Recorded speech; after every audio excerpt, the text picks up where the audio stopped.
চিরল দাঁতে হাসি দিয়া পাগল করলি দেশ খায়রুল লোক। নিজের তারকা খ্যাতি ভুলে যেতে চান প্রিয়দর্শিনী মৌসুমী।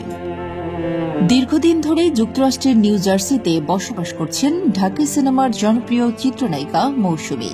মেয়ের পড়াশোনা ও অসুস্থ মায়ের সেবায় মনোযোগী হয়ে পড়েছেন তিনি। ফলে অনেকদিন ধরেই অভিনয় থেকে দূরে আছেন এই প্রিয়দর্শিনী খ্যাত নায়িকা। তবে মৌসুমীকে কি আর অভিনয়ে দেখা যাবে? সম্প্রতি এই প্রশ্নের জবাব দিয়েছেন তার স্বামী ও চিত্রনায়ক ওমর সানি। তিনি স্পষ্ট করেই জানিয়েছেন হয়তো আর পর্দায় ফিরবেন না মৌসুমী। সানি জানান 2023 সালের অক্টোবর থেকে নিউ জার্সিতে অবস্থান করছেন মৌসুমী। আপাতত দেশে ফেরার পরিকল্পনাও নেই তার।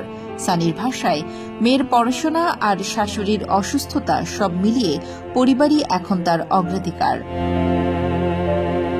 স্ত্রীর মানসিক অবস্থাও তুলে ধরে সানি আরও বলেন, ও বলেছে সে নাকি ভুলে যেতে চায় সে কোনোদিন মৌসুমী ছিল। এই কথাটা খুব কষ্টের। আক্ষেপ করে তিনি যোগ করেন, তার মতো একজন লিজেন্ডকে নিয়ে ভালো কাজের ভাবনাই কারো মধ্যে নেই। নতুনদের মধ্যে অনেকেই নিজেদের মৌসুমীর চেয়েও বড় তারকা ভাবে, এটাও একটা বাস্তবতা। এর আগেও এক সাক্ষাৎকারে মিডিয়া ছাড়ার কথা জানিয়েছিলেন মৌসুমী। সে সময় তিনি বলেছিলেন, প্রথমত আমি বলবো, আমি যদি মরে যাই আমার সব ভুলের জন্য ক্ষমা চাই সবার কাছে, ক্ষমা করে দেবেন। আমার কয়েকটি ইচ্ছে আছে। একটি হলো আমি মারা যাবার পর আমার লাশ যেন কাউকে দেখতে দেওয়া না হয়, যেন খুব সিক্রেটলি কবর দেওয়া হয়, জানাজা হবে, কিন্তু আমি চাই না আমাকে আর কেউ দেখুক। মৃত্যুর আগে হজে যাওয়ার ইচ্ছের কথা জানিয়ে মৌসুমী বলেন, আমি মারা যাবার আগে বড় হজ করতে চাই। আমি যেন হজ করতে পারি সেজন্য সবাই দোয়া করবেন।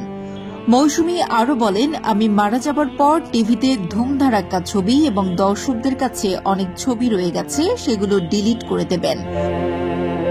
তবে ছবি যদি সংগ্রহ করতে চায় তাহলে মৌসুমী আর্কাইভে আলাদাভাবে সংরক্ষণ করতে হবে। সেখানেই সবাই আমার সবকিছু জমা দিয়ে দেবেন। যদি ভবিষ্যৎ প্রজন্মের জন্য আমার কোনো কাজ মনে হয় আর্কাইভে রাখলে ভালো হবে বা গবেষণার কাজে আসবে, তবে সে উদ্দেশ্যেই ছবিগুলো সংরক্ষণ হবে। অবশ্যই বাছাইকৃত ছবিগুলো জমা দেওয়া হবে। এছাড়া অন্য সবকিছু ডিলিট করে দিলে ভালো হবে। বিনোদন ডেস্ক, অনন্যা।